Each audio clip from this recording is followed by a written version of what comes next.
साफ्रोम नायगिरि नोंथांमोनखौ बासायगिरि प्रभु जिसु ख्रिस्टनि मुङै खुलुमहरदों आरो लोगोसेयैनो दिनैनि नैबे गोदान भिडिअनि गेजेरजों बरायदों। अनजागा ख्रिस्ट' प्रियफोर, दिनैनि बे भिडिअनि गेजेरजों ख्रिस्टियान हेबिट्सनि बाथ्राखौ सावरायगोन। येस प्रियफोर, जाय हेबिट, जायखौ जोङो हुदा एबा सर' होननानै बुङो, बे हुदा आरो सर'आ जिउआव थायोब्ला मानसिया आत्मिक जिउआव स्पिरिचुवेल लाइफ जौगानायाव गोबां मदद मोनो। दा बेयावहाय बेबायदि हुदा, जि हुदाया जोंनि थाखाय गोनांथि हुदा, बेबायदि ख्रिस्टियान हुदानि बाथ्राखौ आङो दिनै लानानै फैदों, जायखौ नोंथांमोना जागायजेननायनिफ्राय जोबजासिम नायोब्ला गोबां आशीर्बाद मोननो हागोन।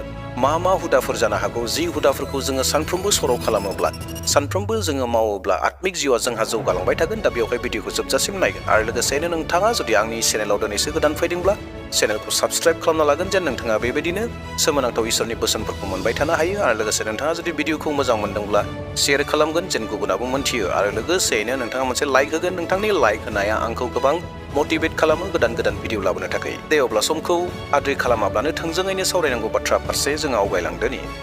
जोंनि गेजेराव मोननै हुदा थायो। बे हुदाया जाहैबाय मोनसे मोजां हुदा आरो मोनसे जाहैबाय गाज्रि हुदा। दा दिनै आङो जिखौ बुंनो नागिरदों बे जाहैबाय मोजां हुदानि बाथ्राखौ बुंलांनो नागिरदों। जिहेतु जोङो ख्रिस्टियान जिउआव थांनानै दङ, दा बेवहाय ख्रिस्टियान जिउआवहाय स्पिरिचुवेल जौगानायाव जोङो मा हुदाफोरखौ खालामोब्ला, जि हेबिट्सफोरखौ जोङो खालामोब्ला जोंनि स्पिरिचुवेल लाइफआ जौगानायनिख्रुइ जौगासिनलांबाय थायो, मोजांनिख्रुइ मोजांसिन जायो, बेबायदि हेबिट्स एबा सर'नि बाथ्राखौ बुंनो थांनो नागिरदों। अनजाग्रा प्रियफोर, हुदा, सर' एबा हेबिटखौ जोङो मोनथिखागौ। जिखौ जोङो सानफ्रोमबो गले गले मावबाय थानो मोजां मोनो, बेखौ मावाब्ला थानो हाया। गुसुं रावआव बेखौनो जुदि बुङोब्ला हुदा होननानै बुंनो हायो एबा सर' एबा हेबिट होननानै बुंनो हागौ। प्रियफोर, दिनै जोङो नुनो मोनदों मानसिया थांना थानाय जिउआवहाय जेनेरेलि मोजां हुदाफोर गोबाङा खालामना लादों। जेरैहाय एक्सारसाइज खालामनाय, मर्निं वाक खालामनाय, फुङाव सिखारनाय लोगो लोगोनो मोनसे एक्सारसाइज खालामनायनि गेजेरजों गावनि दिनखौ, गावनि सानखौ स्टार्ट खालामो। आरो बेजों लोगोसेनो गोबां मानसिफोरहा आलादा रोखोमनि हुदाफोर, सर'फोर, हेबिट्सफोरखौ खालामना लादों। जि हेबिट्सफोरा जेनेरेलि थांना थानाय समावहाय गावनि मोदोमनि थाखाय गोनांथि, बेबायदि हेबिट्सफोरखौ खालामदों। नाथाय जोंनि जिउमायारि जिउआव जौगालांनो थाखाय जोङो मा हुदाफोरखौ खालामनो? दा दिनै मोनबा हुदानि बाथ्रा बुंनो नागिरदों। बेनो जाहैबाय नाम्बार 1 हुदा जों खालामनांगौ जाहैबाय, बेनो जाहैबाय उइकलि वर्शिप। सप्तायाव जिथु खुलुमनाय सिबिनाय दङ, बे खुलुमनाय सिबिनायाव बाहागो लानायनि हेबिट, हुदा, सर'खौ खालामनांगौ। जिथु सप्तानि खुलुमनाय सिबिनायाव लोगो लाज्लायनाय, बेखौ जोङो मानो हुदा खालामनांगौ, सर' खालामनांगौ, हेबिट खालामनांगौ? बेनि गोनांथिया जाहैबाय इब्रायारि 10:24 आरो 25 सिरियावहाय रोखा स्पष्ट बुंनानै होदों। दे अब्ला आं नोंथांमोननो फरायना होनो आरो नोंथाङाबो गावनोबो देहेन खालामगोन। दे जोङो सासेया सासेनि थाखाय साननो नाजानि, अननो आरो गाहाम हाबाफोर मावनो जोङो गावजों गाव गोसो दुंखांलायहोनि। सोरबा जथुमनायाव लोगो लाज्लायग्राफोर बादि जोङो गावजों गाव लोगो लाज्लायनायखौ नालाबानो फोरबोनि फैफिनगोन साना खाथिनिफ्राय खाथिसिन जानायखाय दे जों रासिननिख्रुइ रासिन लोगो लाज्लायनानै गोसो दुंखां होज्लायनि। अनजाग्रा प्रियफोर, जोङो मानो सप्तानि खुलुमनाय सिबिनायखौ सर' खालामनांगौ? बे जाहैबाय प्रियफोर, जेब्ला जोङो हारसिङै थायो, हारसिं थायोब्ला जोङो गोबां लोरबां जालाङो आरो लोरबां जायोब्ला जोंखौ सैताना नस्थ' खालामनो, फोजोबस्रांनो खाबु मोनो। नाथाय जेब्ला जोङो गावजों गाव लोगो हमज्लायगोन, बेजों बे लोगो हमज्लायगोन, जोङो अब्लाना गावजों गाव बेजों बे दुंज्लाय होनो हायो, थुलुंगा होज्लायनो हायो। आरो बेनि उनावहाय जोङो जिउमायाव बोलोगोरा जालाङो, बेजों बे थुलुंगा मोनज्लायनायनि गेजेरजों। आरो लोगोसे बुंदों जोङो जोबनाय बोथोर फारसे दङ, जोबनाय बोथोर फारसे दङखाय सैताननि खामानि मावनायफोराबो बोलोगोरानिख्रुइ बोलोगोरासिन जाबोगासिनो दङ। दा बेयावहाय जोङो सैताननि गासै स्किमफोरखौ नस्थ' खालामनो, सैताननि गासै परिकल्पनाफोरखौ सेफायना होनो थाखाय जोङो बोलोगोरायै जोङो हुदा खालामनांगौ। खुलुमनाय सिबिनायाव, सप्तानि जिथु खुलुमनाय सिबिनाय, बे खुलुमनाय सिबिनायखौ जों सर' खालामनानै लानांगौ, हेबिट खालामनांगौ। नाम्बार 1आव बे बाथ्रा, बेखौ जों गोसोआव लानांगोन जे खुलुमनाय सिबिनाय दङ, बे इसोरा जोंनि बोलोग्रा इसोर, जोंखौ दाग्रा, नोंखौ दाग्रा, आंखौ दाग्रा, बे इसोरखौ खुलुमनाया जोंनि बिबान। बेयावहाय जोङो बेखौ सर' खालामथारनांगौ आरो जोङो गावजों गाव दुंज्लाय होनो, जों जेन जिउमायाव लोरबांथि जाया, लोरबां जाया। बे लोरबां जायैनि थाखाय जों गावजों गाव दुंज्लाय होनो थाखाय आरो जिसु ख्रिस्ट'नि नैथि फैफिननायसिम जों जेन बोलोगोरा जानानै थानो हायो, बेनि थाखाय दुंज्लाय होबाय थानो थाखाय जोङो सप्तानि जिथु खुलुमनाय सिबिनाय, बे खुलुमनाय सिबिनायखौ जोङो सर' खालामथारनांगौ। दे दानाबा जोङो नायदोनि नैथि सर' खालामनांगौ बेनो जाहैबाय दैलि प्रेयार, सानफ्रोमबोनि आर'ज खालामनाय। सानफ्रोमबोनि आर'ज खालामनायनि हुदा साफ्रोमबो ख्रिस्टियान बेक्तिया खालामनांगौ। जेरैहाय गोबां मानसिफोरा गोबां रोखोमनि हुदाफोर दङ, नाथाय आत्मिक जिउ स्पिरिचुवेल जिउखौ जौगालांहोनो थाखाय, मोजांनिख्रुइ मोजां खालामनो थाखाय आर'ज खालामनाय हुदाया साफ्रोमबो ख्रिस्टियान बेक्तिनियाव थाथारनांगौ। आर'जआ मा बेखौ बाइबेला जोंनो मोजाङै मोनथिहोदों। आर'जआ जाहैबाय इसोरजों लोगोसे सावरायनाय, इसोरजों लोगोसे कनभारसेसन खालामनाय। जों मानो आर'ज खालामनांगौ? अनजाग्रा प्रियफोर, जों बे हुदाखौ मानो लानांगौ? बे हेबिटखौ मानो खालामनांगौ? बे जाहैबाय जोंनि जिउमायारि जिउ खुंनायाव जोंहा दुश्मन दङ, नुनो मोनि दुश्मन दङ, सैतान दङ। बे सैताना जोंखौ सानफ्रोमबो नस्थ' खालामनो थाखाय हास्थायबाय थायो। मोनफ्रोमबो समाव, मोनफ्रोमबो मिनिट सेकेन्डफोराव सैताना खाबु नागिरो आरो बेजों दावहा नांनो थाखाय जोंनो स्पिरिचुवेल जिउआवबो बोलो नांगोन। जि बोलोखौ जिसु ख्रिस्ट' इसोरा जोंनो होयो आरो बेखौ जोङो माब्ला मोनो? जेब्ला जोङो इसोरजों लोगोसे सावरायो, इसोरनिफ्राय जोङो बिनानै लागोन, इसोरजों लोगोसे डिसकासन खालामगोन, अब्लासो इसोरा जोंनो बे बोलोखौ होगोन। 1 थिसलनिकियारि 5:16-18 फरायनो हास्थायदों। अरायबो रंजा बाजा था, आर'ज खालामफ्लाय आरो मोनफ्रोमबो बाथ्रानि थाखाय इसोरखौ हामबाय होनदो, मानोना ख्रिस्ट' जिसुजों इसोरा बेखौनो नोंसोरनिफ्राय हास्थायो। येस, अनजाग्रा प्रियफोर, बे जाहैबाय इसोरनि मोनसे हास्थायनाय। जोंनि रंजा बाजा थानायखौ इसोरा हास्थायो। जोंनि आर'ज खालामनायखौ, जों जे इसोरजों लोगोसे सावरायनाय, कनभारसेसन खालामनाय, बेखौ इसोरा हास्थायो, बेखौ सानफ्रोमबो हास्थायो।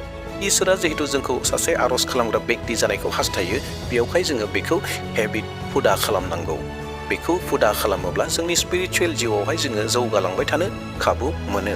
आरो बिनि उनाव फरायबावनो हास्थायदों फिलिपियारि 4:6 मुङा मुंसेनिबो थाखाय दा जिंगासि, नाथाय जेब्लायबो आर'ज खालामनायाव बाख्नायनायजों इसोरनो नोंनि नांगौखौ मिथिहोदो।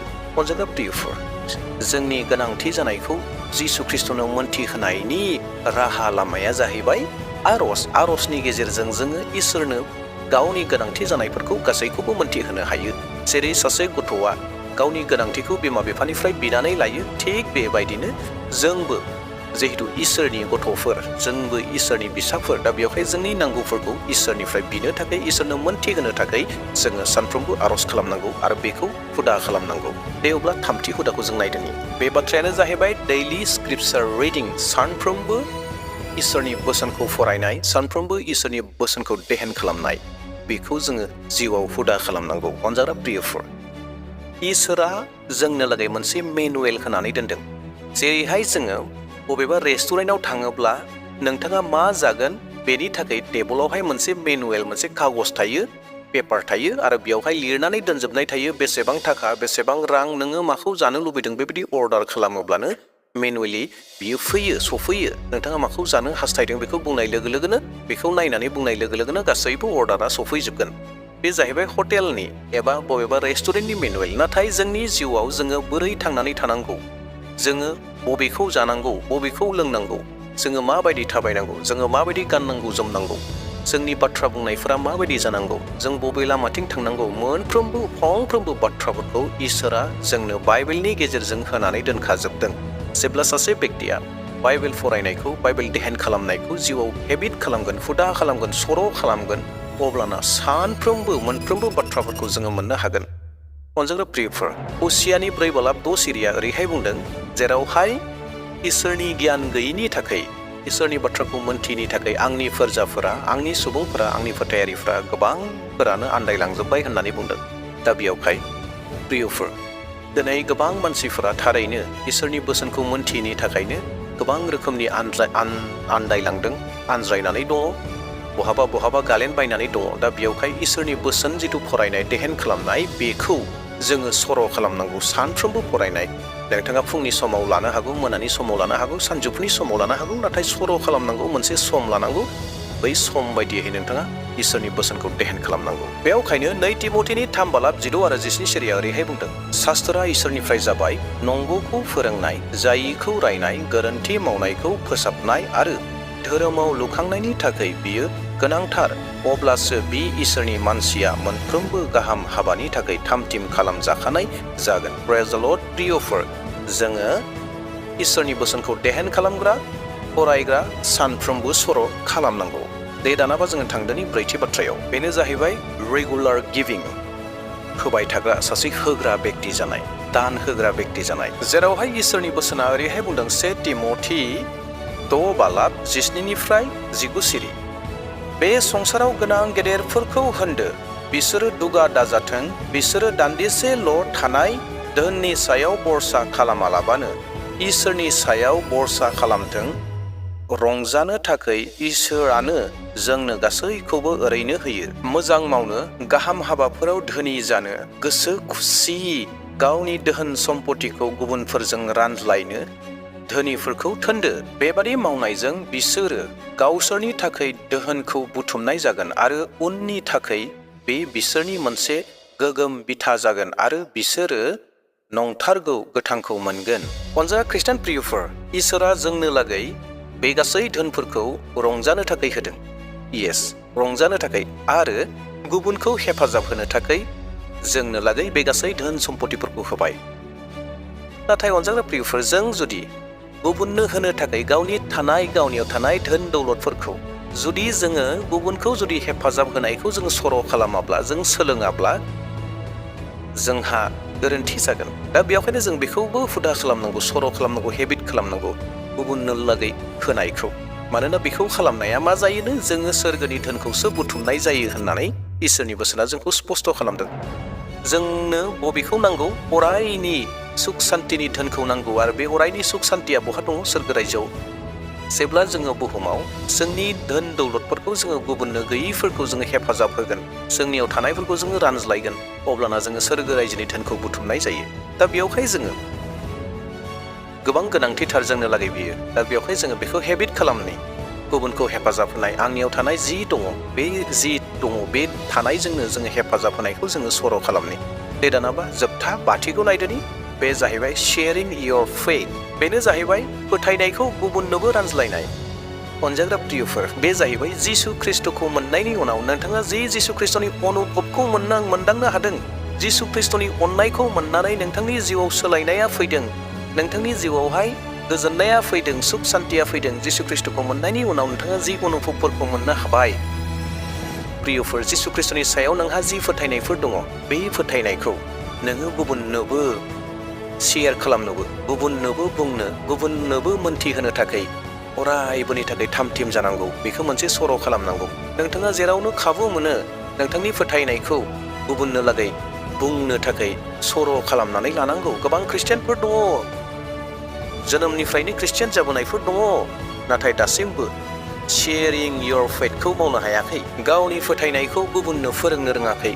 गुबुननो फोरमायनो हायाखै नाथाय अनजा ख्रिस्ट' प्रियफोर इसोरनि बोसोना ओरैहाय बुंदों बेयावखायनो बोसोना ओरैहाय बुंदों 1 पिटर 3:15 सिरि नोंसोरो ख्रिस्ट'खौ गि बिखौ फोरबो होननानै मान हो नोंसोरनियाव थानाय बरसानि जेंना सोरबाया बुङोब्ला रायखौनो अरायबो थामथिम था अनजाग्रा प्रियफोर आरो लोगोसेयैनो जोङो माथाइनि 28:19 आरो 20 सिरियाव मोननो हादों जे गाहाम रादाब फोसावनाया साफ्रोमनिबो खामानि दा बेयावहाय अनजाग्रा प्रियफोर गाहाम रादाब होनाय खामानि जिथु फोथायनाय नों जे फोथायनानै दङ जिसु ख्रिस्ट'खौ बे फोथायनाय जिथु अनुभब दङ मोन्दांथि दङ बे मोन्दांथिखौबो गुबुननो फोरोंनाय फोरमायनायखौ जोङो जिउआव सर' खालामनांगौ जों अरायबो थामथिम थाखानांगौ मानोना बबे समाव खाबुआ फैगोन गाहाम रादाब होनो हानायनि गाहाम रादाबखौ गुबुननो नोंनि फोथायनायखौ गुबुननो फोरोंनायनि फोरमायनायनि दा बेवहाय थामथिम थाखाबाय थानांगौ आरो जेब्ला सर' जायो अब्लासो जोङो खामानिखौ मावनो हायो दे अब्ला प्रियफोर बे मोनबा